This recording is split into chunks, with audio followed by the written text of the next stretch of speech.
Good morning. Good morning. There was a guard at our hotel who tried to teach me the greetings that they use in Haiti. And he worked with me for about 3 days, and then he finally gave up and just waved at me. It's either bonjour or bonsoir. I don't know yet what they are. I never seriously considered a mission trip, but I felt led to do this one for a number of reasons. Two of them I'd like to talk about. Pastor touched on some of this in his opening comments. The philosophy of love takes root is a good one because it surrounds an entity like the orphanage in Jacmel with the resources that they need for a period of time. In this case, I think it's 5 years. And then they turn it over to the Haitians to run it. And this promotes some independence rather than dependence. And I agree with that philosophy. I also have to echo what Pastor said about your generosity. All of the fundraising goals that we had to pay for the trip were exceeded. And all of your prayers and thoughts were received and felt. Our trip really started on day one, Sunday, the 27th of October, with a church service here. We had a nice send-off service with some prayers for all of us, and we were touched by that. We then gathered out in the parking lot at 1 o'clock to caravan to Minneapolis. Eric and Cindy and Connor and Reed were in the Blazer, and Lee and I rode in my truck, and Theone and Kathy and Joan in Theone's minivan. We caravanned up. Eric was leading the way. He felt comfortable with 169 and 60 through Mankato, and somehow he found and ran every yellow light on the way.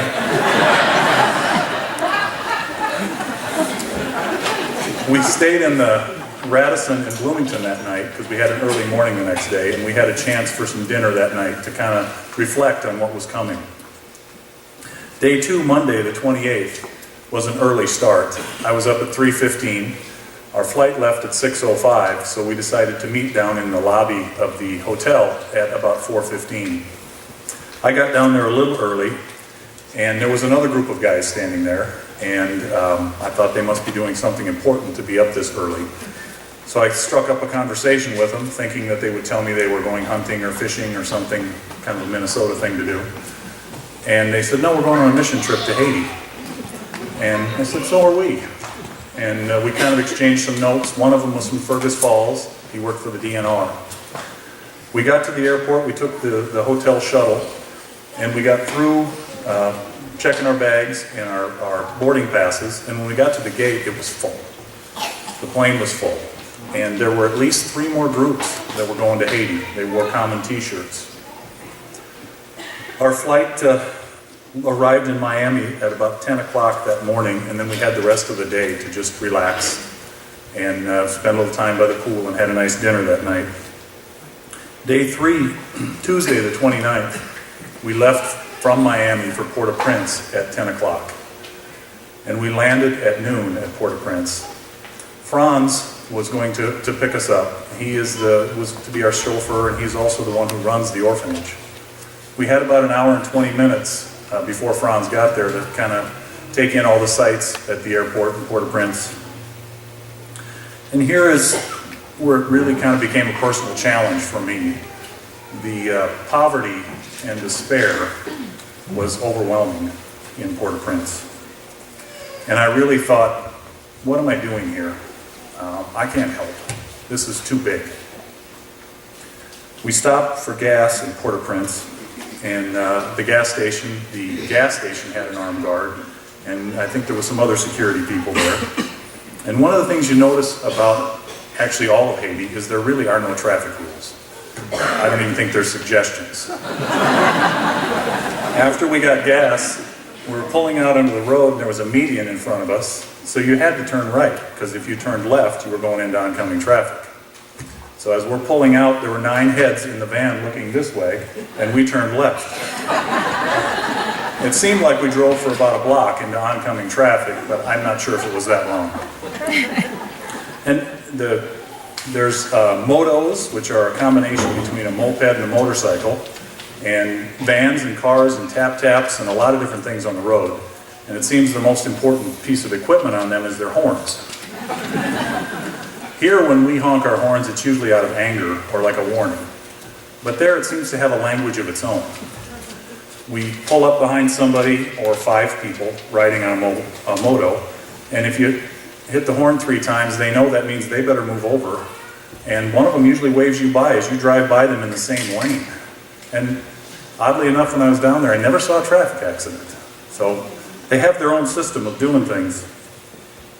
We drove about 3 hours over the mountains and around the mountains and up and down, and it was an interesting ride. And on the way, we went by a lot of villages. And everybody seemed to be carrying things, and most of them were on their heads. They might be carrying 5 gallons of water on their head, or big baskets of food or clothes. And along the way, I just kind of was looking out the window, soaking it all in. And I would stare, and they would stare back until I finally managed to manage a feeble wave. And they smiled and waved back. And from there on, I tried to greet everybody that I saw. And once you greet them, they're very friendly, and they greet you back. When we got to Jacmel, there was a couple people in the van that were feeling a little bit motion sick. And I still had the sinking feeling of, what am I doing here? And Franz wanted to stop at the orphanage first. So we did, and the first place we went was into the cafeteria. And as I was walking across the grounds, for the first time I felt some hope. This place is not finished. There's something that we can do here. And that gave me some hope. When we were in the cafeteria, the kids all sang to us. And when they sing, they just light up. And of course we lit up too, because it was just a beautiful thing. The van that we were riding in was fresh from H&N here in town. It had about 96,000 miles on it. It was a Nissan or a Toyota or something like that. It was a 7-passenger van. I think we officially broke it in as a 10-passenger van that would hold 15 suitcases with 2 tied on top. Yeah, with shoelaces. So we went back to the hotel for some rest, and day 4, Wednesday, the 30th, I got up a little early before breakfast, and our hotel was on a cove with the Caribbean there. It was beautiful. And I was up a little early walking along the bluff, and I was looking out in the ocean, and I saw this head bobbing along out there. It was Lee. He loved to swim, probably more so than most of us down there, but we all enjoyed getting into the ocean. And he loved to swim alone sometimes, and we would kind of worry about him, and he said, you don't have to worry about me, but some of us still watched out for him anyway. We figured Denise might be upset if he got swept up with the tide to Cuba, and she had to go all the way down there to get him. Franz picked us up that morning, and we were anxious to get started on the Sukkot building. All of the pieces of the building were in the front of the orphanage and had to be moved to the back where we were going to build it. It felt good to do some physical labor and feel like you were accomplishing something. We carried all the pieces back to where they were supposed to be set up, and we laid out the ring that was going to make the base of it. And then we ran into some technical difficulties that stopped us in our tracks. Eric may talk a little bit about that in his part of the message. So that gave us about a day and a half to do some smaller projects. Like Eric installing doorknobs. He ended up getting a lot of help to do that. Cindy and Joan putting non-slip decals in the shower. Kathy, I looked over one time and she was teaching the words and motions to the song I Love You. Connor and Reed were interacting kid to kid as only kids can. Theon was snapping hundreds of pictures, and Lee was remembering his youth worker days by teaching them songs and games. And we all had a chance to personally bond with these kids. I found these children to be vulnerable, trusting, and adorable. A couple of personal stories that I had when I was down there. We were doing a VBS exercise, and it involved putting beads onto a necklace. And each color of the beads signified a different aspect of Christianity. And I was sitting back and watching while they were talking about it, and there was a little guy over in the corner that had some trouble. And I went over to help him. Fine motor skills are not really my strength, so I was trying really hard to get the bead onto the little string, and I felt this tap on my leg. And I looked down, and there was a girl standing there, and she was pointing at my head and then pointing at her head. She wanted my hat. So I gave it to her. And I went back to helping the little guy, and she tapped my leg again, and she pointed at my sunglasses. She wanted those too. So she got them. And there was another time where we had gotten started on the Sukkot building, and it was the end of the day. Thankfully it was cloudy, but it was still hot and humid. And there was a gazebo in the middle of the orphanage, and I went in there, and I'd been sweating all day, and I was tired, and I just kind of leaned my head back on the post and tipped my hat back. And another little guy came up and wanted to sit on my lap. And I looked at him and I thought, you really don't want to do that. I'm soaking wet. But he wanted to anyway. So he sat on my lap and he laid his head down. He laid his head there for just a couple seconds, and then he lifted his head up, and I thought, yeah, he's not enjoying this. And then he just put his hand there and laid his head back down. It was during this time that we also met some other couples that were down there. Both of these couples had quit their jobs and moved there full time. Dave and Darlis. Dave was an architect or a contractor in California, and he and his wife were renting a house in Jacmel. And his ministry was to go down and employ Haitian men for construction projects like the orphanage, and pay them a wage and work side by side with them to teach them godly principles. A lot of Haitian men may not stay with their families. So that was it impressed me as a good mission. And Ed and Leanne had just moved there about 3 weeks ago. They were working with Dave and Darlis, and they were still trying to figure out where their call was.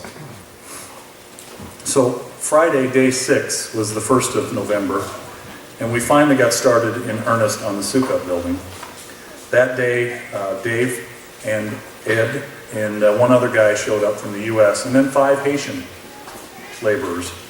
And it was very rewarding to work side by side with those men. Even though we had a language difference, if there was something that needed to be done, we would tap on a bolt that needed to be tightened or something like that to communicate.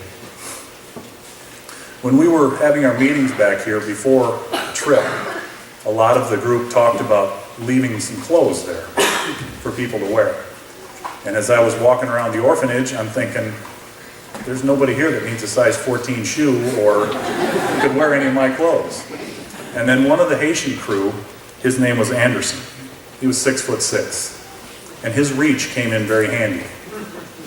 But he was my answer about who I was going to leave some clothes for. So I left some shoes down there and a couple of shirts for him, because it's hard enough for me to find a size 14 shoe here in the U.S. I imagine it's very difficult for him. Saturday, day 7. Actually on Friday we finished almost 90% of the Sukkot building. And that was a good feeling at the end of the day. On the 7th day, the 2nd of November, we finished the rest of the Sukkot building. And it felt good to leave a tangible mark behind. We said goodbye to the kids, and that was hard. And while we were saying goodbye, we all kind of stepped up and talked a little bit for a couple minutes about ourselves and our families back here. And then we had a circle prayer and went back to the hotel. There was some time that night to reflect on the experience, and to be quite honest, I'm still reflecting on a lot of it. Sunday, day 8, the 3rd of November, it was time to come home. And I started this by speaking about despair and hopelessness that I felt when I got there. And by the time we came home, God had replaced that with hope in abundance. The majority of the people we met on the way down, while we were there, and on the way back, were called by God to help. And you have to go out of your way to Haiti to help. I was very impressed by that. It renewed my faith in God. I shouldn't have questioned it in the first place, because He's in charge there, He's in charge here, He's in charge everywhere. It renewed my faith in faith itself, a faith that's strong enough to listen to the call and go, and my faith in humanity. Whether it's the groups from Minnesota that we met early that morning in the hotel lobby, or the gate leading out of the airport, or Darlis and Ed, or Leanne, they were all hearing the call and answering. We even met a group down there from Florida, a pastor named Bun, and he had an assistant named Andy, and they were working with a local Haitian man to try and identify areas to serve. So when I'd see their commitment, I was humbled and impressed by it. Now, our church here is still young. And as we develop our identity, I pray that God would continue to place missions in front of us like Love Takes Root in Jacmel, and give us the prodding we need to act on that call. Eric's going to have some comments after a song. The song that we're going to sing is a song that the kids actually sang to us down there. But I do want to make a couple comments about Eric. He's been talking about doing a mission trip since our church started. And I admire his persistence in that effort and his leadership for this trip down there and back. I would like to begin my thing with just a statement. And that statement is, safety is overrated. Which dovetails nicely into the yellow lights, as Al was talking about. But when I say safety is overrated, does that mean that we should go home and throw all of our smoke detectors away? Does it mean that we should drive home from church without our seatbelts on? That's not the kind of safety I'm talking about. Now, just like I see Colette is here, and I'd just like to say, Colette, I got my flu shot this year. But the kind of safety I'm talking about is when God calls us to do something. You know, it's difficult. We like to stay in our bubble. We like to stay in our comfort zone. We don't like to try new things. In 2007, I took my first mission trip to Mexico City, and I was sitting on a park bench one night, and my faith was very young and very, I knew I was looking, but I didn't know what I was looking for, and so I was sitting on a park bench in Mexico City with all these people walking around, and Brandy Chaffin from Bikes, Boards, and Blades, who I was a total stranger to me at the time, Brandy and I were talking and kind of sharing our faith stories and some stuff like that, and Brandy says to me, she says, you know, Eric, the devil loves people who stay in their comfort zone. And I've always thought of that ever since. So let's talk about comfort zones a little bit. I had another person, a dear friend of mine, one time say to me, your comfort zone ends where your fear begins. Let me say that one more time. Your comfort zone ends where your fear begins. So for many of us, it's fear that sets the boundaries of where we live in life and where we maneuver. It's fear that dictates our actions in many, many things. But if we're bold, if we're not safe, then life begins at the end of our comfort zone. Let's look at the Bible. What does God say about fear? In John, he says, there is no fear in love, but perfect love drives out fear. God calls us to be bold. God calls us to live dangerously through Him and for Him. The Bible is full of stories of ordinary people doing extraordinary things.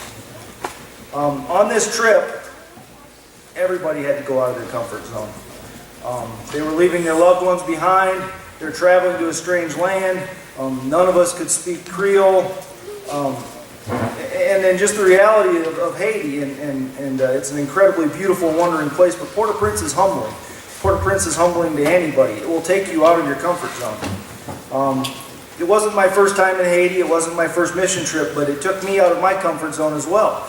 This was my first time ever as a team leader, as the orchestrator of it.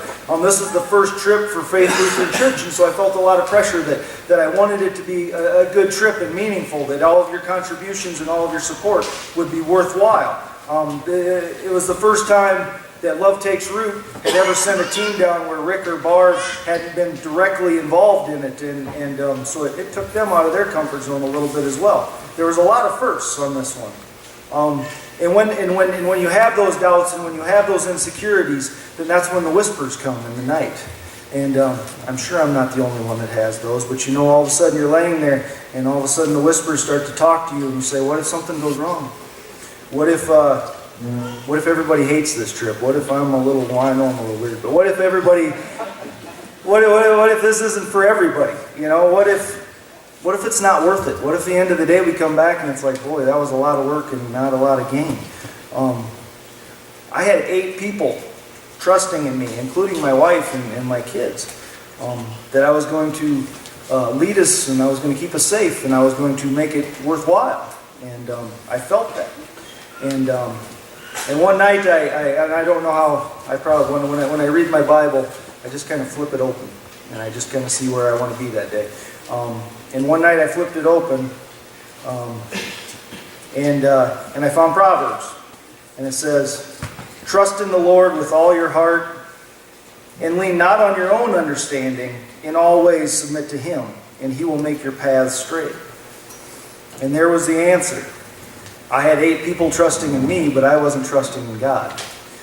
And when I decided to say, you know what, God, I'm not going to be a perfect leader on this trip. It's not going to be perfect. There are going to be times where we wait, but that's okay. Your timing is perfect. And we're going to be okay. On Wednesday morning, as Al had said, we carried all the stuff to the site. And I had a plan, and I had a vision, and I had a mission. And we were going to build that Sukkot building, and we were going to do it on Wednesday. And we were going to do it before everybody was tired from the heat, before anybody had gotten sick, before all that stuff had kind of started, the trip starts to take its toll. And so we were fresh and we were ready to go, and that was my plan, and we're going to build it. And so we carried everything to the back, and we got these 2 great big 5-gallon buckets, and I pulled open the first bucket, and it was the instructions, which is always good, and some trim for the windows, and whole bunches of nuts. And I took open the second bucket, and it was instructions, and trim for the windows, and a whole bunch of nuts. And I thought, boy, we are in a lot of trouble.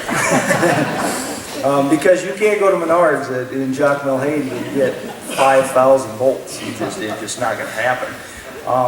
And so Franz had David Bird, who and Al relayed, talked about David. And David had transported the Sukkot building from Lakai, which is hours from Jacmel, and he transported it there. And so we got David on the phone, and he went, yeah, well, okay, let me see what I can do about that. And so it took a couple hours and a bunch of phone calls, and then David called back and he said, okay, we got to figure it out. I got a hold of Global Compassion in Lakai, and they're going to get us the right bucket. And I just happened to coincidentally have a crew in Lakai, and they're coming back tomorrow, which would have been Thursday night, and they'll bring them there. And so, again, I thought, boy, that's exactly not what I wanted to happen. But okay, and God's timing is perfect. So Friday morning, we get up there bright and early, and there are bolts there, and there's an incredible crew of men. David and Ed and Greg, and the Haitian men that we worked alongside, and there's nobody that was there that doesn't recognize that we literally could not have done this building without them. Their knowledge of construction and their work ethic and their ability to fix things, and it's just far superior. You know, I'm a police officer. You know, I'm an emergency manager, and Al's a pastor. We're not, you know, we're not. Or Lee's a pastor. That's what I meant. We're not carpenters. That's the key.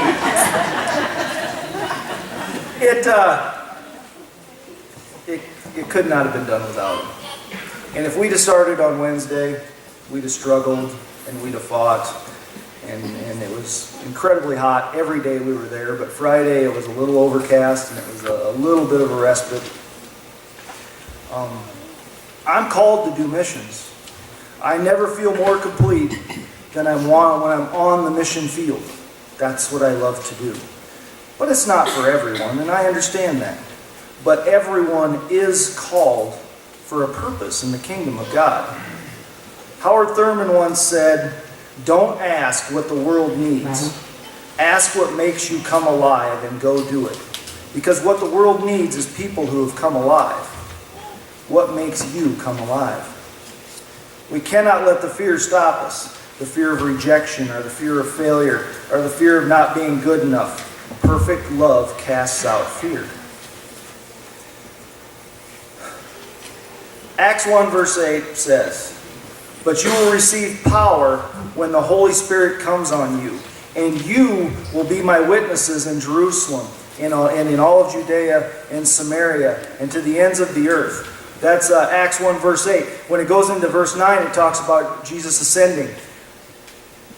Literally, Jesus' last command to us on earth was to be His witness. And it doesn't say the pastor will be my witness. And it doesn't say the church council will be my witness. And it doesn't even say that the church will be his witness. It says you. You will be my witness in Jerusalem and in all Judea and Samaria and to the ends of the earth. If you've been at Faith Lutheran for any length of time at all, you know that there's something special happening here. There's an energy. God has blessed us beyond measure. But what do we do with those blessings? Do we hold them in? Do we keep them for ourselves? Or do we throw open the doors of this church and share our blessings with the world? God is looking for lions. God is calling us to make bold moves. God is looking for those who believe that safety is overrated. God has called lions to Haiti. Brave men who are doing incredible things, and we met so many of them on this trip. And I met them on the last trip too. But God is calling lions here as well. He needs lions. He needs people who will think boldly. The rock band Aerosmith has a song called Amazing. And in that song there's a line that says, and it's amazing when that moment arrives when you know you're going to be all right. And on Friday, we had 95% of that Sukkot building built. And we all loaded, hot and tired, and we loaded up into the back of Dave's truck. The building was done. We'd come together as a team. Your prayers were felt every single day. We were full of the satisfaction of knowing that we were doing the Lord's work. We could not have done that without all of you. Without your prayers, without your support, without your encouragement, without your thoughts. We could not have done it without you. And for that we are very grateful. And not only are we grateful, but the children in Jacmel were grateful as well. And before we left, they sang a song which Cindy recorded with her phone, so hopefully the quality is good enough. But we enjoyed singing, listening to them sing and singing with them, and we thought you would enjoy it as well. So Cindy, if you would play that, please.